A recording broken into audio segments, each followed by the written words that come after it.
ለክቡር ዶክተር ጥላሁን ገሰሰ መታሰቢያ የሚሆን ግርማ ሞገስ ያለው ሐውልት በ6 ኪሎ አካባቢ ወደ ምኒልክና ፈረንሳይ በሚወስደው መንገድ መገናኛ ላይ ቆሟል።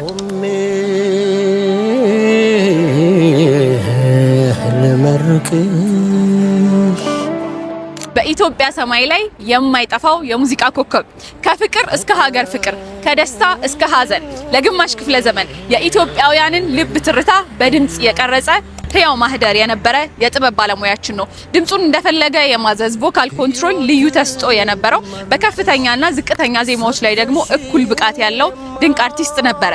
ታሪኬ ነው ድምጼ ብሎ እንደተናዘዘው ዛሬም በየቤታችንና በየልባችን ውስጥ ንጉስ ሆኖ ይኖራል።